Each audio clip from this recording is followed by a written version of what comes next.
بسم الله الرحمن الرحيم. الحمد لله والصلاة والسلام على رسول الله صلى الله عليه وسلم وعلى آله وصحبه أجمعين. هفتمین نقطه‌ای که در اسم الحکیم الله سبحانه و تعالی که ما و شما باید او را بفهمیم، و هو الحاکم الذی، یعنی الحکیم چی معنی؟ الحاکم الذی حکمه التوحید، یعنی الله حاکم است. او حاکمه که حکمش چی است؟ توحید است. و کل حکم غیر حکمه، و هر حکمی که بغیر از حکم الله سبحانه و تعالی باشه، کفر و شرک و ضلال، کفر است و شرک است و گمراهی است. یعنی حکم الله سبحانه و تعالی، شریعت الله سبحانه و تعالی، ای توحید است. وقتی یک انسان اطاعت از حکم الله سبحانه و تعالی میکنه، ای موحد است. و هر قانونی که غیر از شریعت الله است، هر قانونی که بغیر از حکم الله، هر قانونی که ساخته شده که ضد شریعت و ضد حکم الله هست، کفر است و شرک است و ضلال و گمراهی است. الله سبحانه و تعالی در قرآن عظیم الشان در سوره مائده آیت 44 میگه که انا انزلنا التوراة فیها هدى و نور. ما نازل کردیم قبلا تورات که در اون تورات چی بود؟ هدایت و نور بود و روشنی بود، یعنی راه درست و مستقیم بر شما نشان میداد. یحکم بها النبیون الذین اسلموا، که حکم میکردن توسط امی تورات النبیون، پیغمبرا، الذین اسلموا، او کسانی که مسلمان بودن و تسلیم حکم الله بودن، للذین هادو، اینا حکم میکردن برای کسانی که اونا هادو، یعنی رجعوا الى الحق، و الربانیون و الربانی ها، یعنی کسانی که ربوبیت الله را قبول داشتن، و الاحبار، و او علمای بزرگی که بما استحفظوا من کتاب الله، که اونا حفظ کردن از کتاب الله، و کانوا علیه شهدا، و اینا بالای ازی شاهد بودن. فلا تخشوا الناس واخشونی، پس از مردم نترسین، الله میگه، و از ما بترسین. ولا تشتروا بآیاتی ثمنا قلیلا، و شما در مقابل آیات ما پول کم نگیرید. و من لم یحکم بما انزل الله، بس هی حکم هم بیان شد که هر کسی که مطابق ما انزل الله حکم نمیکنه، فاولئک هم الکافرون، اینا کافر هستند. پس حکم مطابق ما انزل الله ای توحید است، و حکم کردن بغیر از ما انزل الله ای چی هست؟ ای کفر است. یک عالم هست کتاب نوشته کرده به نام الامامة العظمی، دی اقوال و فتاوای علما را ذکر میکنن، و قول یکی از علمای بزرگ به نام شیخ محمد ابن ابراهیم رحمه الله، یکی از مفتی های بزرگ هست در اسلام، قول از ذکر میکنه به نام تحکیم القوانین. یه عالم میگه که کفر دو قسم است. اول کفر اعتقاد است و دوم کفر عمل هست. نه، و اول میگه کفر اعتقادی که انسان از دایره ایمان خارج میکنه، این 6 حالت داره. 6 حالت داره که باید انسان مسلمان ایره حفظ بکنه، به خاطر از اینکه در این راستا در کفر مبتلا نشه. حالت اول چی است؟ انکار حق بودن ما انزل الله. یک نفر از حق بودن ما انزل الله چی میکنه؟ این انکار میکنه. اکثرا کسایی که مثلا در خانواده مسلمان ها پیدا می شدن و یا در اصل در خانواده کفار پیدا شدن. اینا چی میکنن؟ ما انزل الله را حق بودنش، یعنی حق بودن در حق بودن قرآن و سنت شک میکنن. پس در کفر ازی هیچ اختلاف میگه نیست. دوم میگه انکار نمیکنن. یک کسی هست حاکم است در یک منطقه، اگر حکم الله را انکار میکنه خب کافر است. اما یک کسی دیگه است میگه من انکار نمیکنم که قرآن درست نیست یا سنت درست نیست، ولی در اموری که بین مردم میگه که حکم بغیر ما انزل الله ای چی است؟ بهتر است. یا نظر به پیشرفت زمان و تغییر احوال و حادثات، این میگه که فعلا قرآن و سنت قابل تطبیق نیست. پس قوانینی که انسان ها بسازن این تطبیق میکنیم. در اول فکرتان باشه که او انکار کرد، او خود مطلقا کفر است. ولی یک کسی انکار نمیکنه، مسلمان است، میگه من به قرآن و سنت باور دارم، کتاب الله هست، سنت رسول الله هست، لکن خیلی چرا قانون غیر الله را آوردی در این مملکت تطبیق میکنی؟ میگه به خاطر ازی که این قرآن و این سنت در عصرش مناسب بود، لکن آل فعلا برای ما امی قوانینه که ساخته شده که اگر قانون اروپاست یا قانون امریکاست یا قانون روس است یا قانون کمونیسم است یا قانون هر چی است، این قوانین میگه بهترتر است و خوبتر است در عصر امروزی. این عالم میگه و هذا ایضا لا ریب انه کفر. اگر کسی اتو عقیده داشته باشه که قانون غیر الله که امروز قوانین هست، این از حکم الله کرده، از شریعت الله کرده، از کتاب و سنت کرده، از قرآن و سنت کرده، این بهترتر است بر عصر امروزی، با وجود از اینکه انکار نکنه، بگه من ایمان دارم به قرآن و سنت، قبول دارم، من مؤمن هستم، لکن فعلا قابل تطبیق نیست. او وقت قابل تطبیق بود، حالا عصر پیشرفته شد و این چیزها تطبیق نمیشه، میگه این هم شک نیست، لا ریب انه کفر است. این امی عالم مفتی که این نوشته کرد.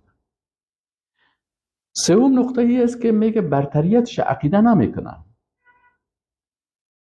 نمیگه که از او کده بهتر است. خب هم شریعت هم یک قانون است، میگه این هم یک قانون است، بناهن من این تطبیق میکنم. چی فرق است؟ کسی رو تطبیق میکنه هم خوب است، هم پس این هم یک قانون است و این هم یک قانون است.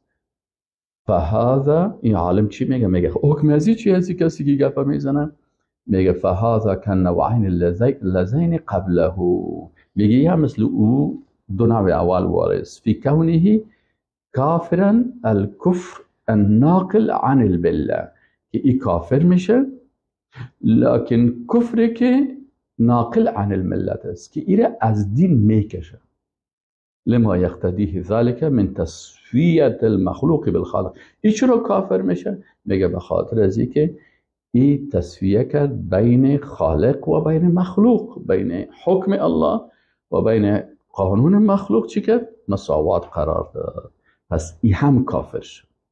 اولش انکار کرد کافر شد، دومش گفت بهتر از قانون بشر نسبت به قانون الله، این سومیش چی کرد؟ ای گفت که اردوش مساوی هست. پس در این صورت هم ای انسان چی میشه؟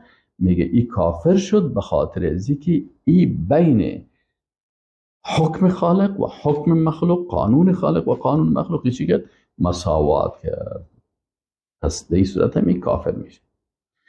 چهارمی حالتی عالم مفتیشی ذکر میکنه، میگه که این قانون مثل قانون الله نیست، نه مساوی نیست. من نمیگم که مساوی است. خب شما چی میگن؟ حالا ما چند حاکم داریم. یک رئیس جمهور میگه که ما در ریاست جمهوری خودی نمی چیز رو تطبیق میکنم، هیچ قبول ندارم مثل امریکا و اروپا و کشورهای کفری، بیخی انکار میکنم، ما قرآن و سنت قبول داریم. دومیش میگه من مسلمان هستم، لکن قانونی که امروز ساخته شده برتر و بهتر است. این هم کافر میشه. سومیش میگه که نه، مساوی هست. رئیس جمهور سومی چی میگه؟ پیشوری ما 3-4 تا رئیس جمهور، 5 نفر، 6 نفر، 6 تا. خب سومی شما چی میگن؟ او گفت که والا این قانون با او شریعت با قانون چی هستن؟ مساوی هستن. این هم میگه کافر است. چهارمی چی میگن؟ چهارمی شما چی میگن؟ رئیس جمهور صاحب چهارمی چرا قانون غیر الله را آوردی در این مملکت به عوض حکم الله و شریعت الله تطبیق میکنیم؟ این میگه که ما برتریت نمیتم، قانون الله بهتر است، خوب است، شریعت الله درست است، لکن جایز است که ما در مملکت خود ببینیم جایز است که ما در مملکت خود قانون غیر اسلامی را تطبیق بکنیم. خب مفتی صاحبی چی حکم میکنین؟ چهارمی رئیس جمهور میگه فهذا کالذی قبله یصدق علیه ما یصدق علیه. میگه این چهارمی هم مثل این سه تا اولی وار کافر هست و چیزی که سر از اونا چی میشه صدق میکرد سر از هم صدق میکنه. این چرا؟ میگه به خاطر جواز لاعتقاده جواز ما لاعتقاده، به خاطر اعتقاد کردنش جواز ما علم بالنصوص الصریحة القاطعه تحریمه، به خاطر که جواز میته او چیزی که در نصوص قاطع حرمت از او ثابت است. یعنی شخص چهارمی رو میگه خودت گفتی جایز است، متوجه هستی و عقیده کردی که در پالوی شریعت الله جایز است که انسان قانون بشری رو تطبیق بکنه. تو به خاطر چی کافر شدی؟ تو به خاطر ازی کافر شدی که نصوص قاطع در قرآن عظیم الشان هست که این چیزها را جواز نمیده. مثلا در قانون انسان چی هست؟ در قانون ساخت انسان در اینجا مثلا زنا اگر به اختیار باشه در این قانون اجازه هست و در اسلام مطلقا زنا با اختیار و به اختیار حرام است. پس تو حرام چی کردی؟ جایز دادی، جواز دادی. شراب حرام است، خرید فروشش حرام است، نوشیدنش هم قسم که حرام است، تجارتش هم حرام است و خودت گرفتی شراب برای مردم گفتی جایز است. یعنی وقتی گفتی این قانون جایز است که تطبیق شود، یعنی چیزهایی که طی آمده اگر زنا هست، اگر شراب است، اگر ازدواج با هم جنس است، اگر دیگه مسائل برهنگی و ایگفا هست، پس این کل ازیر خودت چی گردی؟ گفتی جایز است. پس به این آیات قرآنی که اینا را میگن ناجایز است تو گفتی ای جایز است، پس خودت هم کافر شدی. پنجمی حالتش یک حاکم دیگه هست. به این عقیده که محاکم همه مرجع از کتاب و سنت است. این محاکم نیز مرجع از قانون ترکیب شده. شما حاکم صاحب پنجمی چی میگن؟ این میگه که من در اون مسائل گپ نمیزنم که کدام قانون بهتر از شریعت، بهتر از او بهتر است، من به او تسلیم هستم به شریعت، لکن میگه این محاکم که از کلش قوانین است، از قوانین ترکیب شده. مثلا قوانین مختلف فرانسوی، امریکایی، بریتانوی و دیگر قوانین و از مذاهب بعضی از بدعتکاران منسوب به اسلام، میگه این قوانینی که تطبیق میشه در ملل متحد و در این کشورهای یا قوانین است که مختلف از کشورهای مختلف از اسلام هم گرفتن، از یهودیت هم گرفتن، از نصرانیت هم گرفتن، از عقل خودم ساختن، یک چیز مختلف ساختن. از این خاطر این قانون ما تطبیق میکنیم به خاطر ازی که یک ترکیب خوب است.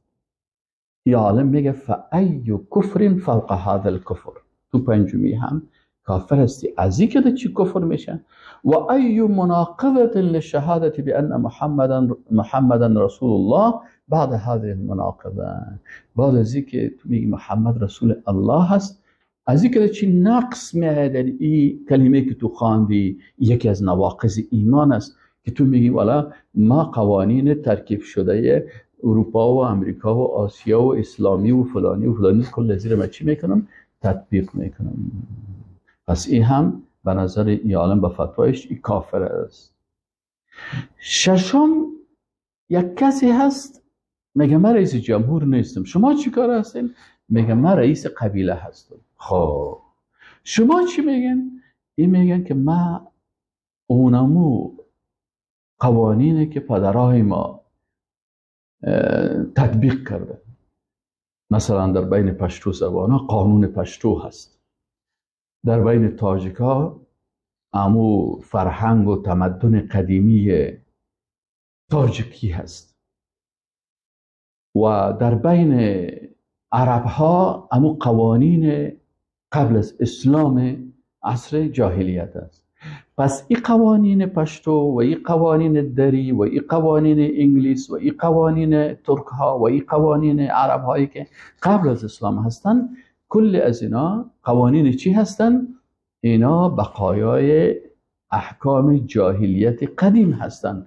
پس این کسی که قوانین و فرهنگ های قدیمی پدرای خود که قبل از اسلام هستن و در تناقض با اسلام هستن اینا تطبیق میکنن، این هم کافر بشه.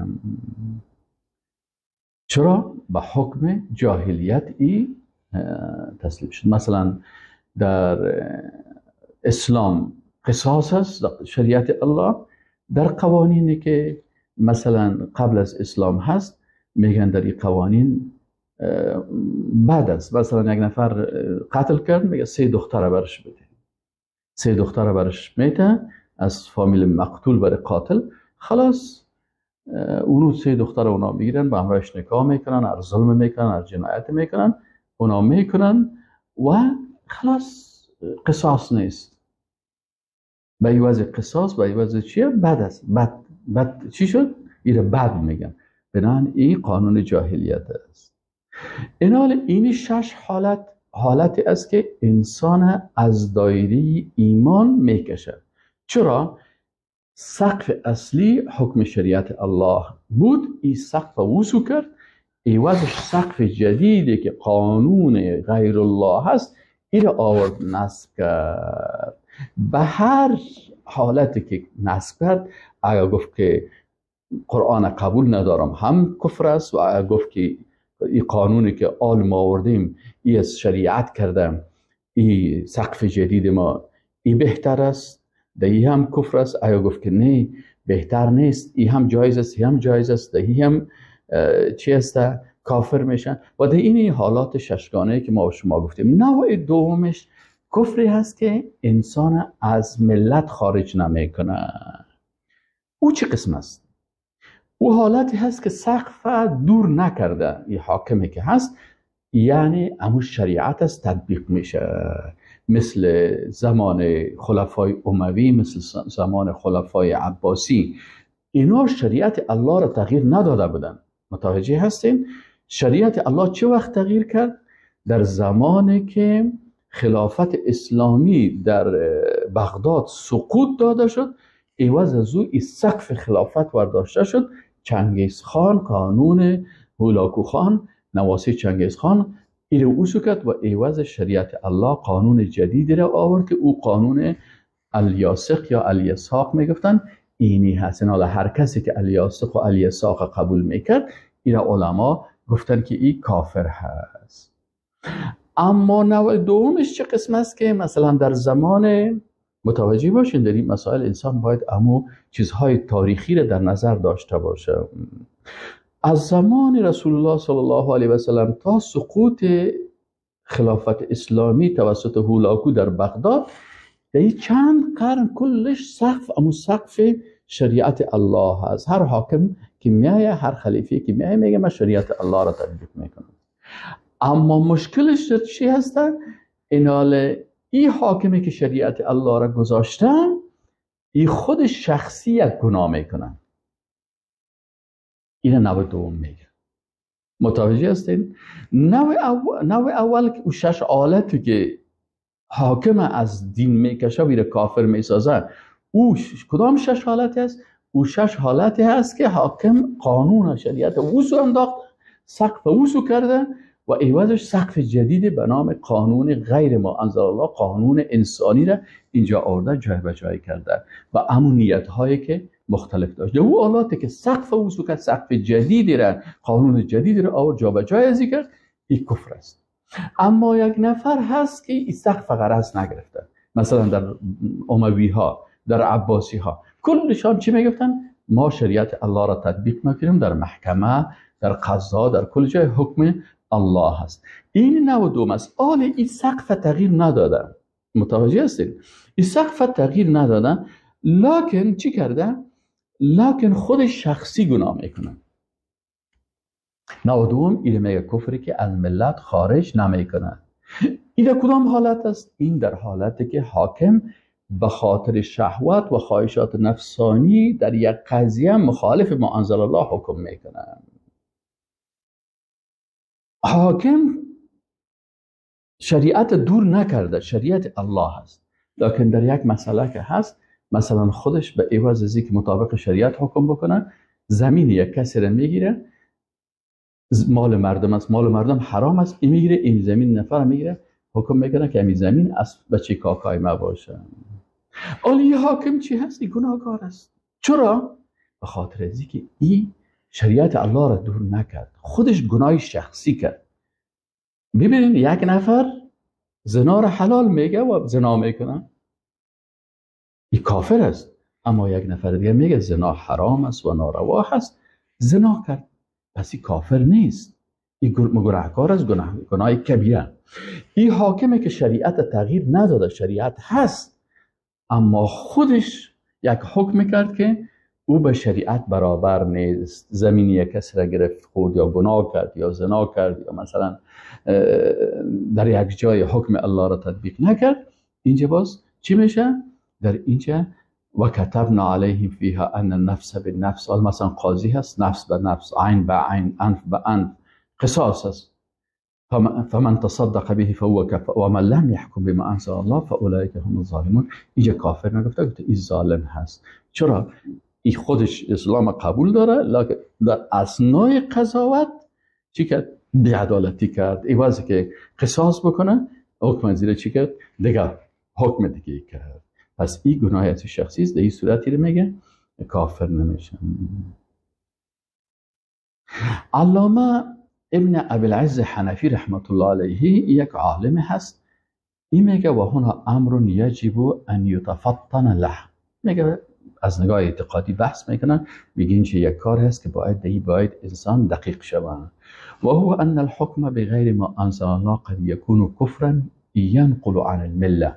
حکم به غیر ما انزل الله بعضی اوقات کفر است که انسان از ملت اسلام دور میکنه. و قد یکون معصیه، و بعضی حالات چی میباشه؟ معصیت میباشه.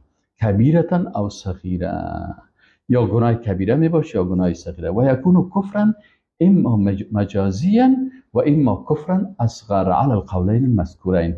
یا کفر مجازی گفته میشه یا هم کفر اصغر، نظر به دو قول. بعضی کسا میگه اینی قسم دوم که مثلا سقف دور نکرده، این کفر مجازی میگه. درش اصطلاح کفر استعمال شدن، لکن کفر حقیقی نیست، کفر مجازی است، یعنی از ملت نمیکشه، یا این کفر دون کفر یا کفر اصغر میگن. متوجه هستین؟ و ذلك بحسب حال الحاکم. این نظر به حالت حاکم است. فانه ان اعتقد ان الحكم بما انزل الله غیر واجب، اگر گفت که حکم به غیر ما انزل الله، حکم به ما انزل الله ای واجب نیست، و انه مخیر فیه، یا گفت که مثلا من اختیار دارم دلم، او استهان به، یا این توهین کرد و گفت که این احکامی که اسلامی هست یا فعلا در عصر امروزی قابل تطبیق نیست، مع تیقنه انه حکم الله، یقین داره که حکم الله هست. متوجه هستین؟ فهذا کفر اکبر، میگه این کفر اکبر است. در این سه حالت متوجه هستین؟ خب اگر اعتقاد کرد که حکم به ما انزل الله واجب نیست، هم کافر است. و اگر گفت که اختیار دارم دلم حکم الله را تطبیق میکنم، دلم قانون انسانه، در این صورت هم کافر است. اگر به تفاوت گرفت که نه مهم نیست که ما بخیزیم در این شرایط شریعت تطبیق بکنیم، در این صورت هم ای کافر میشه. این کفر اکبر است. و این اعتقد وجوب الحکم بما انزل الله، و اگر این عقیده داشت، حالت دوم میگه اعتقاد داشت که حکم به ما انزل الله ای واجب است، و علمه فی هذا الواقع، در این واقع هم اینو میفهمید. متوجه هستین که این حکم واجب است و این رو میفهمید که اینی حکم باید اینی قسم حکم شود، وعدل عنه مع اعترافه بأنه مستحق للعقوبة. باز این مطابق حکم مثلا قضاوت نکرد مطابق شریعت الله، مثلا اینجا امو حکم الله را نکرد با وجود که اعتقاد داره که حکم الله واجب است و اینی حکم است، لکن این نکرد و مخالفت از کرد، به این هم اعتراف میکرد که این مستحق است به عقوبت، یعنی من گناهگار هستم، گناهگار شدم، فهذا عاص، باز این صورت این عاصی هست، کافر نیست. و یسمى کافرا کفر مجازی، این به خاطر که گناهش بسیار کلان است این کفر میگه، لکن کفر حقیقی نیست. کفر چی است؟ مجازی هست، او کفر اصغر یا کفر اصغر است. و این جهل حکم الله فیها، و اگر مثلا یک حالت بود، حالت دیگه است، یک حاکم دیگه هست حکم الله را نمیفهمه، مع بذل جهده و استفراغ وسعه فی معرفت الحکم و اخطأ، این حکم نمیفهمه، زیاد کوشش کرد که در این راستا هم حکم الله را پیدا بکنه، لکن پیدا نکرد، خطا کرد، فهذا مخطئ، این مخطئ است، له اجر علی اجتهاده، در مقابل اجتهادش برش اجر است، و خطاؤه مغفور، و گناه ازی بخشیده میشه. متوجه شدین؟ خب یک عالم دیگه میگه یجب على طالب العلم ان يعرف الفرق بين التشريع الذي يجعل نظاما يمشي عليه ويستبدل به القرآن وبين ان يحكم في قضية معينة بغير ما انزل الله. این عالم میگه بین دو چیز باید فرق بکنیم. اول بین از اینکه یک قانون رو بیاری که این نظام رو بیاری که ضد نظام اسلام است، این جای به جای میکنه، قانون رو میاره که ضد قانون الله است، این در مملکت تطبیق میکنه. فرق بین از اینکه قانون میاره و تطبیق میکنه و بین کس دیگه که در یک قضیه خاص قانون غرض نداره، شریعت غرض نداره، بلکه در یک قضیه خاص بغیر ما انزل الله حکم کرده، فهذا قد يكون كفرا او فسقا او ظلما. این باز این حالت دومی، این گاهی کفر می باشه، گاهی فسق می باشه، گاهی ظلم می باشه، چون در یک قضیه خاص ای چی کرده؟ چه وقت کفر می باشه؟ اگر اعتقاد کرده این قضیه خاص که امی حکم که اینجا ما کردیم ای از حکم شریعت کرده بهتر است یا مثل از او است، متوجه هستین؟ در این صورت ای کافر میشه. اما اگر گفت که نه من ایره برتر نمیدانم، لکن به حساب خواسته های نفسانی ای از پیش من شد، ای فاسق هست.